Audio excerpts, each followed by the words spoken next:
So, Valentine's Day, happy Valentine's Day. The real news that we got to get to, the Houston Astros have finally faced the media, and I think they somehow made it significantly worse. They're all forgiven. This was a great apology. You trot Jose Altuve out there for 30 seconds. He kept it short, as he usually does. It was Altuve, Bregman, and then Dusty Baker. That has like nothing to do with it. Dusty Baker just had to fall on the sword and everyone be like, hey, you love Dusty Baker, don't you? His name's Dusty. I mean, Dusty should have gone out there and just been like, I'd like to apologize for all the cheating that we did. He could take like full responsibility for everything, even though he wasn't there, and that would be better than what they actually did. So let's play the audio of Jim Crane, the owner of the Houston Astros, and this was an all-time moment. Jim, sign stealing is a distinct advantage for the hitter.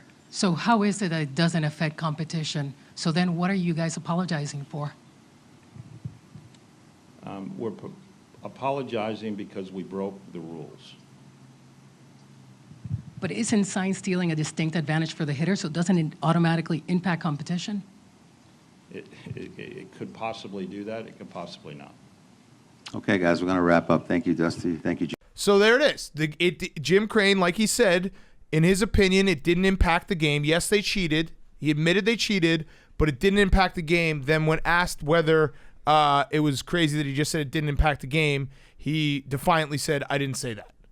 I did not say that. Even though he said it 50 seconds earlier. Mike Francesa. I think his whole point was that they might have cheated, but the cheating didn't help them win the World Series. They were already good. They cheated for fun. Right. Just to add like a little extra spice to it. They would have won anyway. It actually was eerily reminiscent to the old Rick Pitino when he apologized but said that he was innocent. So he just did a blanket apology, and everyone's like, well, Rick, what are you apologizing for? He's like, well, I didn't do anything wrong. But if I did, I'd like to apologize. And this was a good time to get out there and start the apology process because it's day one of spring training, right? All the reporters are a little off their game. The reporters, it's spring training for them too. Right. So they're not able to cover this as good as they could have. But the fact that the owner went out there and basically put his foot in his mouth right off the bat and said, like, yeah, we cheated, but the cheating didn't make us win the World Series. It's not a big deal. They just cheated. As far as cheating apologies go, Hank, where do you put this on the list of, apologizing for sports teams using cameras when they shouldn't? Terrible. They did as bad a job as you could have done. It was pretty bad, and it's really not. I feel like it wasn't hard what they had to do. They basically just had to say, we cheated, and we were very wrong, and we're sorry, and we cheated. And it probably helped us greatly. What does every apology need? Tears. Yeah. Oh, that's good. Okay, I'll add that to the list. So tears and a direct audience, someone that you're apologizing to. I did not know who they were. They just kind of went out there and did a shotgun approach and just spat it out into the universe. They might have been apologizing to their parents for all I know. They might have been apologizing to somebody on the other side of the planet. They should have apologized directly, one, to youngsters. I heard no apologies Youth of America. to the youngsters. Number two, to journalists. Oh, it would have been great if he came out with the Little League patch on his arm, being like, the one that's like, play hard, like respect your opponent, always do your best, or something like that. Be like, hey, listen, guys, see this? Remember the kids out there. Yeah, verbal meme. What should have happened is Altuve is the guy that's grabbing Dusty Baker's kid from in front of home plate, and then the person coming down the third baseline is the Astros cheating scandal. Right. They should have apologized to youngsters from coast to coast and apologized to the journalists that have been covering this game. Well, I actually disagree with you because the first two, that's fine, but the real apology, the only way that they were going to be able to like move on from this is they had to apologize to each and every Yankee fan on Twitter because those guys are never going to stop. Yep. Ever. So they should have just pulled out a scroll and just started reading every single name. Joey from Staten Island, I'm sorry. Joey Sal S. from the Bronx, Staten Island. yeah. Sal, I'm sorry. And just gone down the list and said sorry to every Yankee fan, and then maybe at the end, Liz, like from Arlington. Yeah. I'm sorry.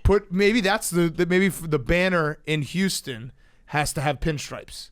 Oh, that's what they do. That's not bad. Yeah. That's not a bad idea. I also think that the Dodgers, I take my hat off to the Los Angeles cares? Dodgers. Not because of this scandal, but because they helped the Nationals win the World Series this year because they told them, hey, just so you know, they're going to cheat like motherfuckers. All the time. And so the Nats should get 2 Worlds. I actually think the Nats should get the Astros 2017 World Series because they beat the team that was cheating. What? Who? The Astros were still cheating. Right, but they beat.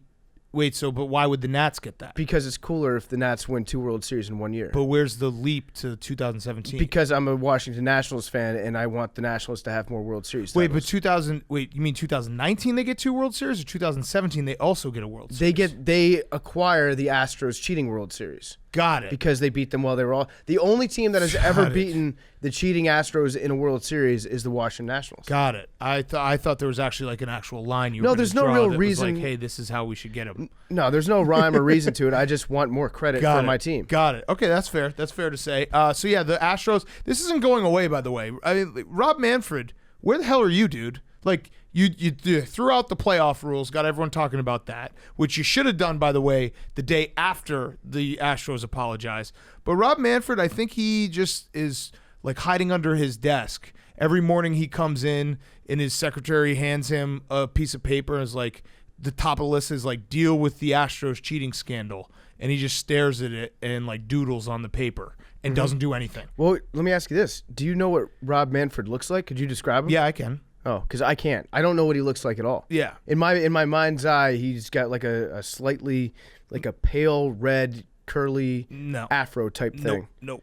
Yeah, he's like a weathered financial advisor. So Bud Selig. Kind of. A younger Bud Selig. A spry Bud Selig. A younger Bud Selig. But yeah, so the Astros, this is going to go on all year. Wait, he's a white guy? He's an old white guy? Yeah, they're going to get thrown at all the time, which is going to be awesome. Like they will break the record for players that throw at them. And that's really what it comes down to is like, I know why the commissioner released the whole findings and was like, well, it's just AJ Hinch and, behind the scenes guys, and we'll fire them and we'll move on.